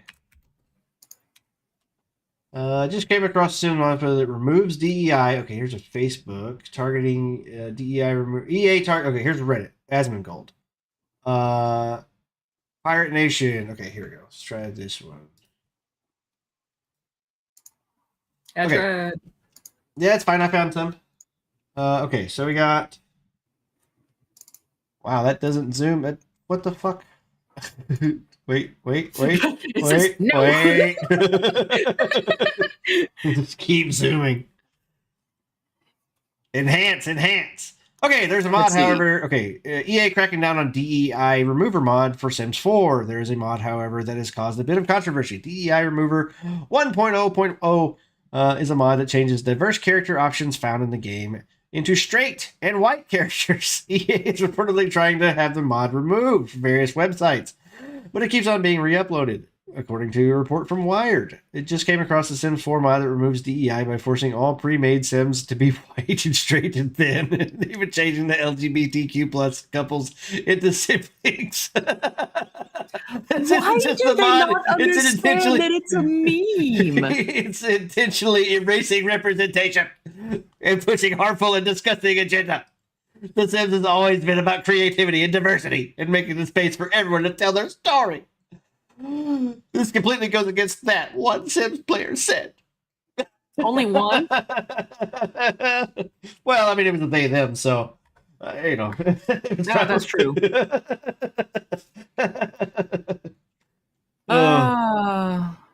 Oh my gosh. My goodness. Now, this is from Laptop. What the fuck is a laptop? Laptop? Is this a website too? Laptop? So EA reportedly cracking. So this is I don't know, laptop or whatever. Look at this picture here. Picture blow up. Ah! Bruh. Okay, look here. It's blurry. Zoom out. Dehance. too much enhancement. Look at the black ones. Found it. I did. Okay. I found the thing from laptop. So let me just. Is there a story to let them play in it? It's their story, so let them play in it. Yeah, it's true. Whoa. I just think it's funny. Like, they're like, oh my god, they're changing everything to white and straight people. It's like, dude, who fucking cares, man? Like, just play the game normal then. Who fucking cares? Like, really, in all honesty, like, literally, it's not like it's a massive multiplayer game or whatever where you're playing with a bunch. It's a fucking single player game, for fuck's sake. The Sims 4 from EA is more than a decade old, but it's still going strong. The game's large fan base continues to spend their days living virtual lives, thanks in part to how easily the game can run on modern hardware. As it's still popular, there is still new content released for The Sims 4. In March, EA released the Business and Hobbies expansion pack, which included, as the title suggests, the option for you to make your own small business within the game. There's also a wealth of fan-made mods for the game that make a variety of changes, such as revamping certain in-game systems, allowing online multiplayer, and even creating a more realistic childbirth. Like, we all needed to see that. There is a mod, however, that has caused a bit of controversy. DEI Remover 1.0.0. It's a mod that changes the diverse character options found in game mods straight and white into straight and white characters. EA is reportedly trying to have the mod removed from various websites, but it keeps being re-uploaded. True, those types probably have mods that do the opposite. Venturous says those types probably have mods that do the opposite. Well, I mean, they don't have to have mods that do the opposite because DEI has already been put in the game, so you don't actually need a mod for it. It's just part of the fucking game. Sims 4 content creator Danielle Builds posts about the mod on her Facebook account at the end of April. Just came across a Sims 4 mod that removes DEI by forcing all pre-made Sims to be white, straight, thin. Oh, you just read that. Yeah. Goes against that. This controversial mod was available on one forum, and EA reportedly contacted the admin of that site to remove the mod. The admin took issue with EA's request, calling it an act of targeted censorship, the report says, because it kind of is. I really want EA didn't immediately respond to a request for comment about the mod. Here's the thing. You can't block one side. If one side's able to do it, so can the other side. So here's the thing. They can block one side because they are blocking one side. So we've seen this a lot too. So there was the mod that come out where they made it was one of the girls in God of War. It's like a traditionally Nordic, setting, and it was a black girl, and so like made her into like a traditionally Nordic looking white girl, and they stopped that mod. Why? Who knows? But you can also turn Geralt of Rivia into a black man, and that mod's still up. Fucking why? Why can you? I mean, it's like rules for thee, not for me bullshit, and it's very aggravating. I know there are mods that add better shades and dark skin and hair types, which I don't mind. Here's the thing, man. If you're gonna mod the game, who fucking cares? Like, so they did the same thing with Spider-Man, where they had like pride flags, and somebody changed them to American flags, and they took them down because that was a dangerous rhetoric to have American flags, not gay flags. It's very frustrating that like these, and see, the thing that makes me so mad, it's like I don't care what flag you fly and all this thing. The problem that I have is it's some fucking blue-haired land whale Karen bullshit woman thing, quotes, that they're the ones that are throwing the biggest fit about this shit and making it shit. That it's them, it's those annoying goddamn bitches. And they're never gonna fucking play it. Yeah. It's those annoying bitches. There's been a growing war over diversity in video games. It took a turn last year when consulting company Sweet Baby Inc. was at the center of the controversy. Sweet Baby Inc. is brought in by video game developers to help with the game narrative. This includes script writing, narrative design, and cultural consultations to make sure characters in the game have some authenticity. Bullshit. However, a few vocal gamers viewed the company as a source of unpopular narrative choices for games such as Alan Wake 2, God of War Ragnarok, and Suicide Squad Kill the Justice League. In turn, those gamers created groups on Steam and Discord channels intended to discourage people from buying any game that Sweet Baby Inc. supposedly worked on.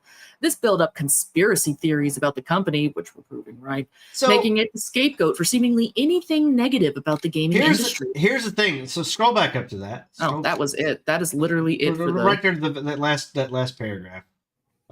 So gamers created groups on Steam and Discord channels and intended to discourage people from buying any game.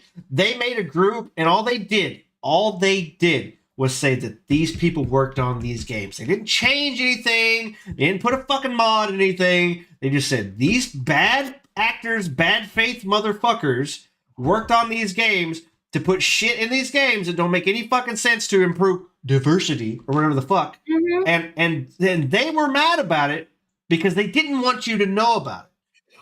It's very disingenuous. It's very disingenuous. Grimsley says the issue with the God of War character in the question was the whole Nordic legend. She has skin as white as clouds and hair as red as flames. And they made her a black woman or a black girl, whatever. Like why would you do that? Why not just make it historically? Like, you know, why put fucking Yasuke in fucking in Assassin's Creed Shadows? Because they wanted to. History, just like math nowadays, is racist. Yeah, it's fucking dumb. And the thing is, they want. Here's the thing, and it's honestly, it's making me a little racist.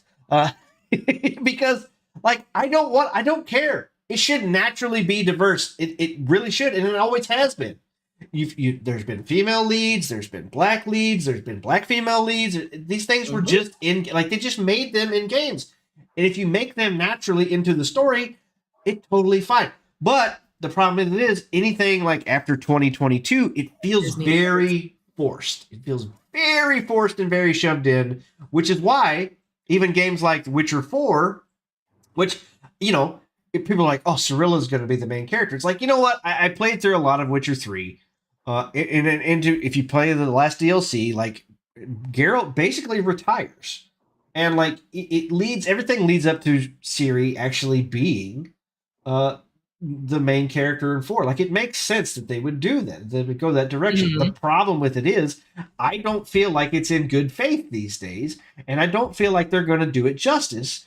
Whereas, like, if they would have taken the same writing style and like stuff from 3 directly into 4 and made Ciri that character, but I don't feel like they're going to do it. I feel like they're going to do some progressive ass fucking sketchy wetchy bullshit to make her more girl bossy or more this or that, and it's not going to work. She's going to be painfully dumb, or the smartest person ever. You know what I mean? Like, she'll know everything. That's also painfully dumb. Yeah. And why is Venturous's Venturous's comments don't show up on over here, but Tapings does, and Tapings don't show up. I don't know what's happening with my chat right now. It's so crazy. And how Disney edits are to reduce the gay characters in this country. Yeah, true. So yeah, so that was like, what was it, Flynn or whatever, the black guy in the newer Star Wars movies that came out. Like, they reduced him to like, they had to like reduce his size. Yeah, so his much head was like, he was like one of the main characters in the movie, but his head was like this big on the fucking poster. It's so dumb. It's, you know, they're racist. They don't care. That's just all about money. Instead of just making a good product that the fans will like, it's all about, well, what will this country, how much money can we get out of this country if we do it in a certain way? It's so, yeah, it's very icky. Fuck these people. I just don't know. I don't understand why it's so hard to make a decent game anymore. I don't understand why everything has to be. It's not. See, here's the thing. It's not that hard because we keep seeing it time and time again by these AA studios, not these AAA studios. Pal World did it. Helldivers did it. The latest game that's Expedition 33, which was made by a group of ex-Ubisoft people, 20 to 30 people in the studio. And they made a game that is kicking everything's ass. Everybody's like, it's super good. Everybody really loves the nuance and stuff like that. You don't need these 500, employee studios to do this shit. Stellar Blade 2, yeah. And Stellar Blade, see, the thing about Stellar Blade is because like they announced how much money this guy has made now, like the guy that did Nikkei and all these things like that. like how much money these games have made, and them selling it to fucking Sony is, I think, the biggest fucking hindrance to Stellar Blade. If they would have never sold it to Sony, I guarantee this game would be way bigger than it already is. I guarantee they would have. But and the weird thing is, like, they sold it in a way like it wasn't just exclusive rights on the PlayStation for like Sony still has their fucking hands in it, even when it's going to come to PC launch. It's very weird. Okay. Let's watch some trailers and call it good, because I think we pretty much went through everything. Yeah, I'm getting hungry. Yeah. Okay, let me close some tabs. I got too many tabs open. Got that heartburn.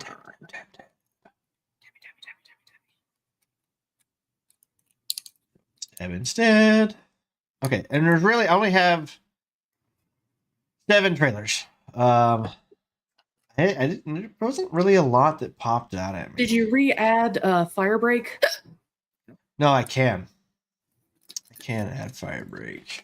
Yeah, because I don't remember it off the top of my head, if I'm bluntly honest, but I am interested. Let's see if I can find it here. FBC Firebreak 2 months ago. 1 month ago. Let's go 2 months ago. This one looks.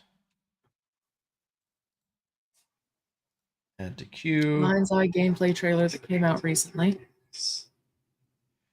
I think we watched that last week. Indie developers and telling fans not to buy their game. Methinketh it may be due to how much you're getting for cheap effects. Hollow Knight has well over 48 hours in DLC, which is free, all for the price of $18. While AAA developers sell a crappy 60-plus gigabyte game that's either rushed or ruined in development. Mind's Eye 2 days ago. Okay, I haven't seen this one. Let's add it to the queue too. I don't know if it says gameplay overview. It's 6 minutes long. I don't know if I'll watch all of it or not. We can skip through it. Okay, so I have a couple Dune trailers here. Let's go with Firebreak first. To get us caught up, since we were talking about that before. Yeah. Well, it's AAA developers are selling crappy games. Yeah. So that, they put this crap out that I don't know, man. It's slop, and a lot of stuff that's come out was developed in 2020, where there was a lot of these like grants and loans from these what they call COVID money, or what it was like. It wasn't COVID money, but it was something like that. It was like this credit ESG money. That's what it was. ESG money. Sorry, I'm very tired. I've been up since 2:30 this morning. Okay, Firebreak. Let me share my thing. Add to stage. Boop. Boop. Boop.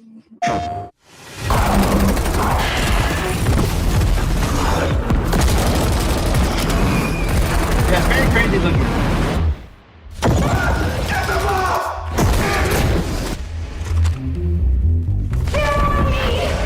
Someone get those lights off! Oh yeah. We've had reports of rogue sticky notes replicating across this sector.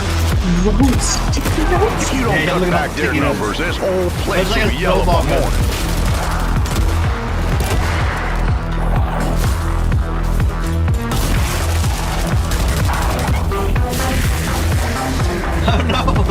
This crisis ain't over. Now get through the containment door to the next zone. Yeah, so it was like funny looking, like non-serious. No. I get it. It's kind of like Once Human in that way. A lot of the deviants seem really silly. Yeah. Safe room fuck dead me up something ahead. fierce. Might contain something useful, but it'll probably attract a lot of...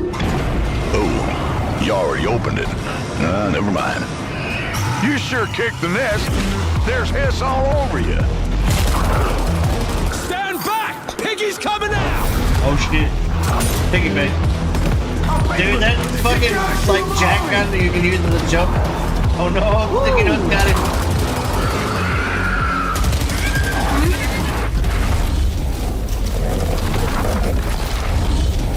What the? Sticky note Last man. containment door's open. Go!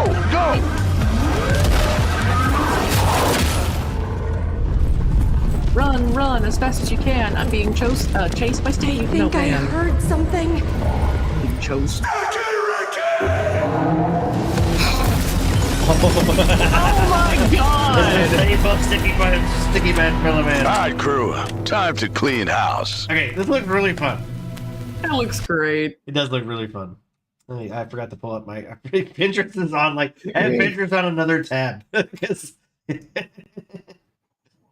You've got your own tab, Goon. How you feel? Yeah. Okay, there's that. Here's the Dune thing. So this is the Swordmaster School. So there's like a bunch of different skill tree schools in this game. Well, the Swordmaster. Due to the rise and spread of shield technology, the powers of the Imperium were forced to return to more archaic methods of blade combat. And while many regard the Sardaukar as the most fearsome warriors of the Imperium, even they fear the sword masters of the Ginars school. Experts at wielding the blade, the sword masters have perfected their mobility in combat, helping you survive Arrakis without firing a single bullet. With a deep understanding of how a blade is balanced, the sword master has acquired advanced parrying techniques to retaliate against any blade-wielding opponent. And if you find yourself surrounded, consider using a more effective offense, becoming the eye of the storm. But wielding the blade also requires a strong will to guide it. With a focused mind, You are a you fucking will be Jedi, able to bro. deflect not only other blades, but also bullets, as you thrive on the dangers and stare down death itself using your increased bleeding tolerance.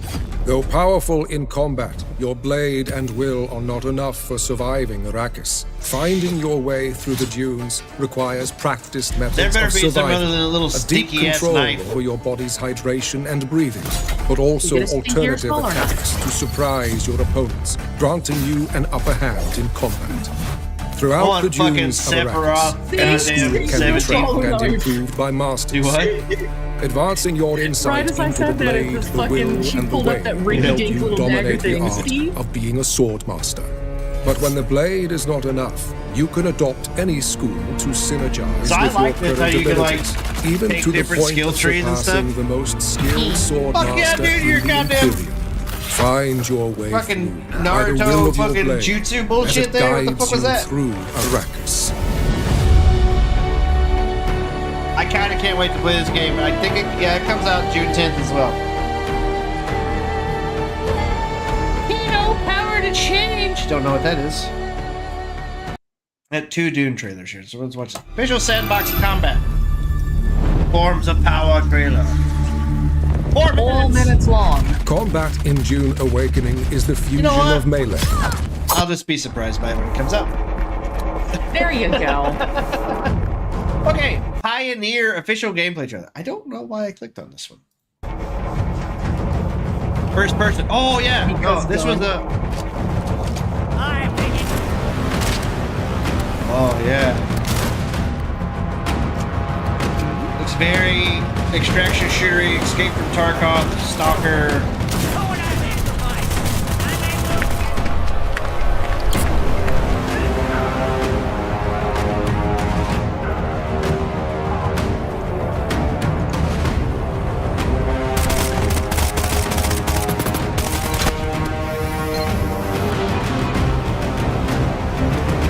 It's giving me Stalker vibes for sure.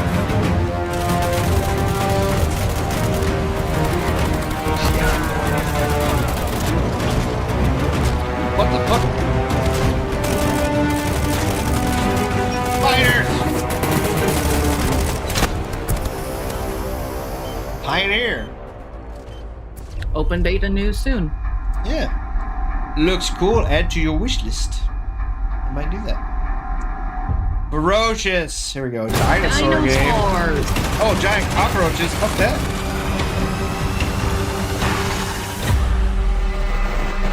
Is this Far Cry meets Jurassic Park?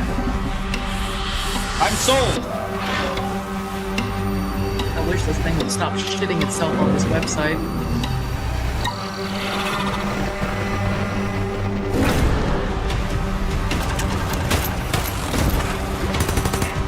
You get a kayak?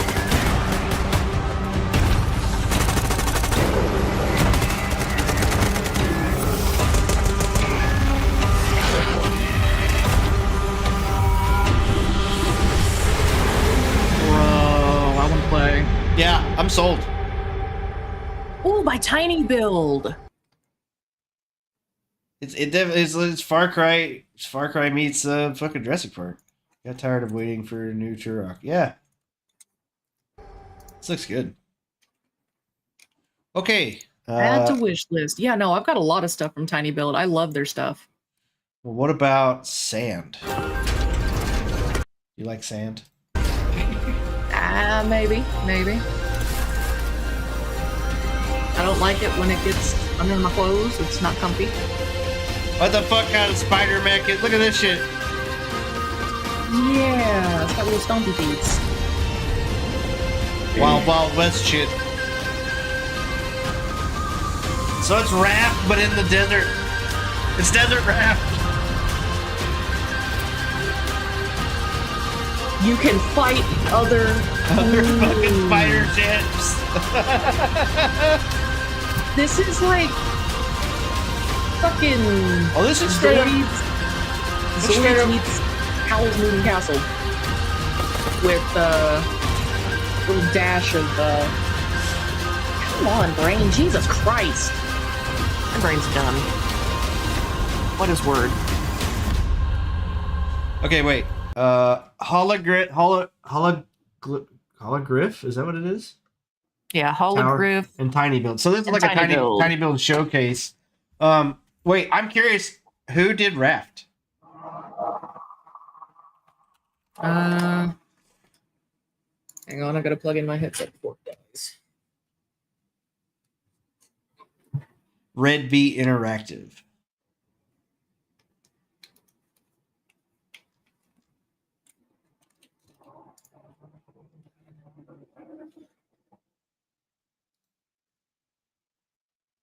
I just wanted to see the fucking... So Red Beat Interactive AB.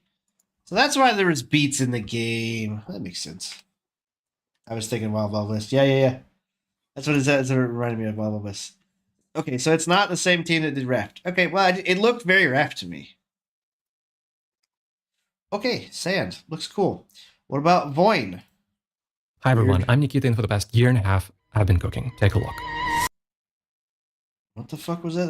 That was a jump scare. Where the fuck did that come from? Hi, everyone. I'm Nikita, and for the past year and a half, I've been cooking. This guy's AI.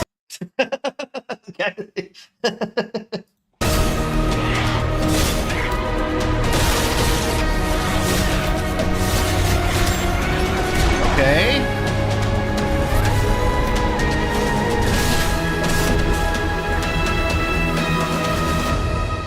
Voin is a first-person hack and slash with RPG elements set in open world-like levels. The game is about you being an unstoppable force of nature that wields metal as its weapon. The world is broken, and you are its reckoning.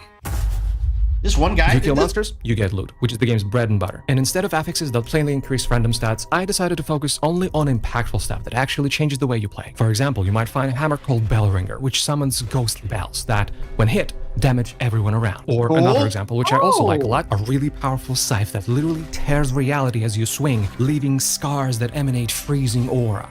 Or should I say, a cool aura. No, I shouldn't say that. But guess what? You can also combine those two items into one. Find the symbiosis station at the hub, read the instructions carefully, please, and boom, you have dual wakizashis that poison everyone and summon fire tornadoes. Okay. That's the thing. But enough of that. Let's get to the next exciting thing. Looks pretty cool, not gonna In the lie. last major update, Thunderborn, I added a huge dungeon underneath the Cathedral of Veiled Lament. Now though, I'm working on the game's next major update called Permafrost. It features a new, absolutely massive new location, the Athenium of Thousand Names. Snow-covered mountains, ice giants, perpetual blizzards. This place does not offer a warm welcome. Not at all. One of the other major features of this update is proper character progression. Finally, journey into the Hall of Reflection and find the new Tree of Talents. Yes, your talent tree is an actual tree. And not only that, while exploring, you'll be finding soul fruits, which you can attach to the tree and gain various bonuses. For example, the ability to sprint. And you can already play the talent tree update right now. Anyway, the game is shaping up great, and there are a lot more super exciting things coming. For example, a completely new character, completely new weapon types, spears, daggers, and more, and even quests. All right, guys, that's it from me. Thank you very much, and see you next time. Okay, I'm intrigued. Available now on Steam. Point. I'm intrigued. I may actually look into getting this game. It's currently 20% off at $15.99. Sounds like a fucking steal. When's it sale end?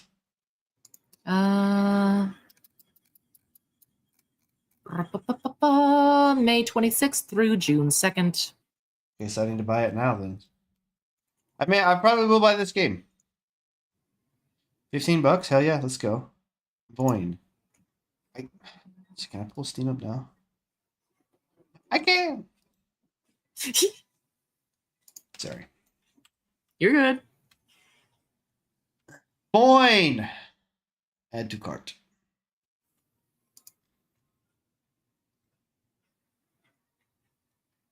Okay, it's in my cart. All right, next.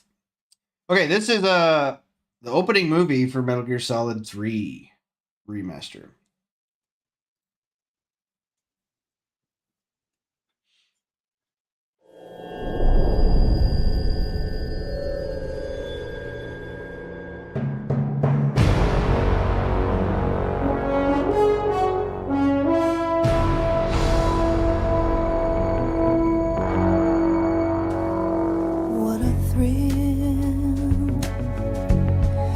So they totally did like a fucking 007 James Bond. That's pretty cool. What a thrill. I'm searching and I'll melt into you. What a fear in my heart. But you're so supreme. I give my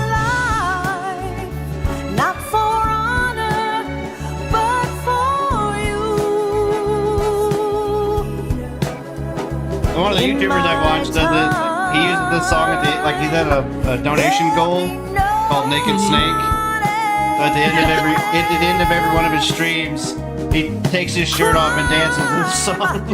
It's the way I fly to you. I'm still in a dream, snake eater. Someday you go. That guy controls bees. And someday you'll feed on a tree frog. What did she just say? You'll eat a tree frog? What the fuck? I guess so. For the day we see new life, I give my life, not for honor, but for you. Yeah. He literally eats snakes. I knew that. In my time, there'll be no one else. Woman driver, scary. Look, he almost fell out right there.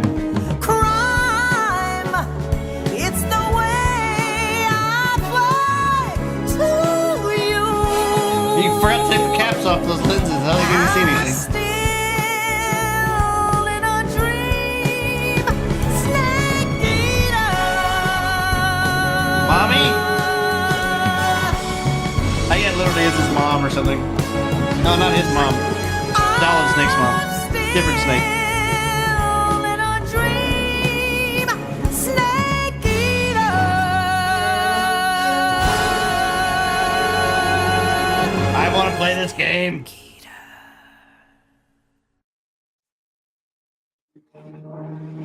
And we're back at Mind's Eye. Yeah, did we watch this? No, I added this one. This is the one from 2 days ago. Is it? Yeah. I just found it. I added it to the playlist. Producing Mind's Eye.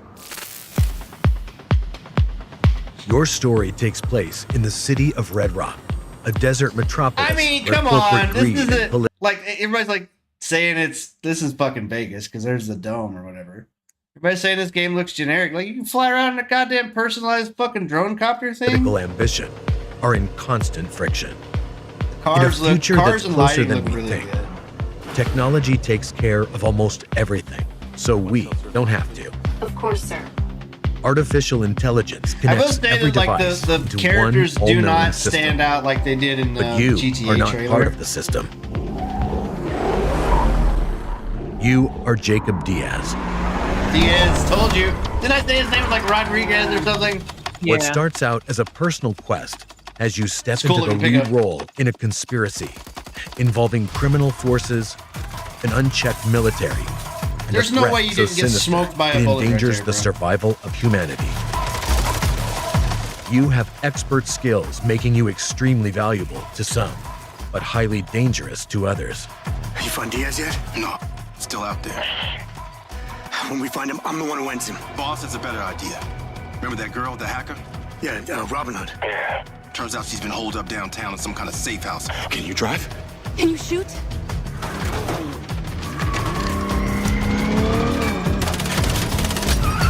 Similar stuff in As you're Watch Dogs. confronted with increasingly perilous situations, you must form unlikely alliances in order to survive.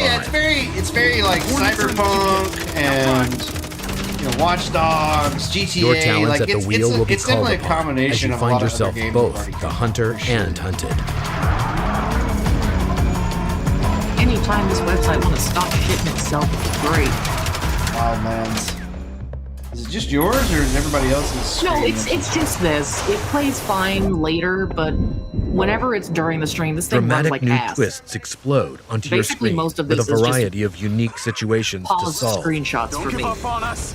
involving protecting others, Fucking CPR. defending assets, and even making space Like in the drone strikes. stratosphere. These things don't have Dick much fuel, rockets. so be Let's go. careful. Precision is vital. Your journey means you must battle your way through Red Rock's sometimes extravagant, fortified, secret, and treacherous I wonder locations. if, like, this combat, clearly for the trailer, like, he's not taking hardly any damage or whatever, you know what I mean? You'll Like, have a wide array of tools I wonder, and what the weaponry difficulty to engage level, with, if it's going to be ramped ranging up. from the conventional to the exotic. So you don't get smoked all the time. You will reactivate the Mind's Eye implant, which is fused to a companion drone, allowing you This a is whole straight new up, this is perspective cyberpunk right here. and a strategic advantage in reconnaissance And like fucking combat. Eagle Vision and fucking Assassin's Creed games. That's a combination of a lot of games. Looks really cool though. The companion drone has a powerful stun function, which can disable enemies, Taser allowing drone. you to combat multiple targets simultaneously. It can also be used to allow Jacob access to otherwise I think I'm unreachable gonna pick areas. this game up. As your depending on enemies what it become costs, like, stronger and more we'll see. aggressive, you can upgrade the drone's I abilities, think I'm gonna. increasing its I enjoy these potency, types of games, and if it's Use just the single drone to player take too, over you know, robots. all the more. turning hacked enemies There's, into I don't get tactical to play a lot of allies. single player games anymore. It's $60 right now. Is it? We'll see. I don't know. Powerful nano grenades 60 become a bucks. vital part of your arsenal in the battle to save the human race.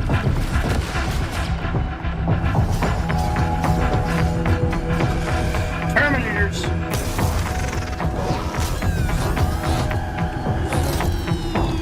I was thinking more like the iRobot. As the threat expands Right. exponentially, The time run is looked like running out. Only you have the power Terminator. to stop this. What a nerd. Nerd. No, it's one. Never mind. Play Mind's Eye. All platforms. Mind's Eye's unique content delivery system, entered via portals in the campaign or at any time through the menu, enables access to the open world and a continuous, ever-expanding stream of new Motherfucker, it is gameplay. multiplayer. Wait, what? What the fuck is that? Beautiful. This is the home of infinite entertainment. Yes, Bubby. You're beautiful too.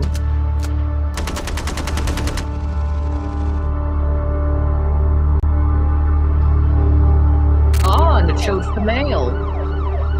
You can be male or female.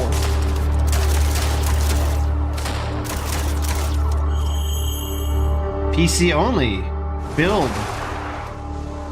For the first time ever, anyone can build their own Mind's Eye quality missions and games, thanks to our groundbreaking, easy-to-use creation system.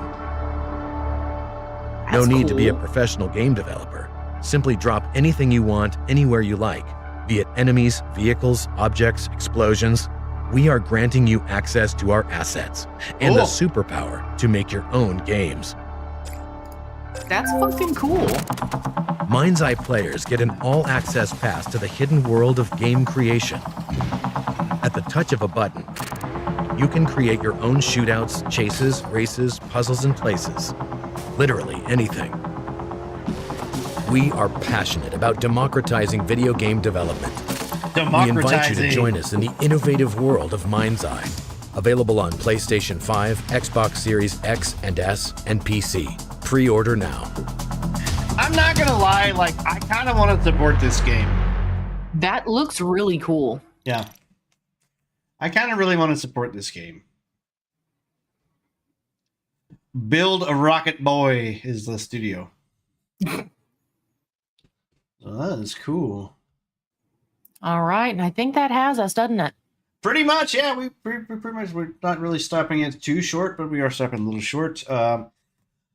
I will not be here next week. Next Thursday, I will be no podcast. I will be on vacation. I will be away. And then I had talked about possibly taking 2 weeks off. I don't think I will. I kind of will be looking forward to coming back. I'm going to potentially try to actually like stay away from the news and shit as much as possible. So I might be happier when I come back. Probably not. I'll probably still be grumpy as shit. No, I know you, my guy. You'll have a little bit more peace, but you're still going to be pieced. I can't help it. People piss me off. Yeah, no, so I will be back. I am going to go buy that Void game, even though I won't be able to play it till next week. That's fine. Who's calling me now? What the fuck? Hang on, sorry. As for anyone who can't stand being away from either Maine or myself for a week, do not worry. I stream Thursday through Monday every week, unless I need to get a job, which might happen soon because I need money. But yes, I stream basically daily, 12:30 Pacific Standard Time to I don't fucking know whenever I get tired or shit breaks. Shit's been breaking a lot.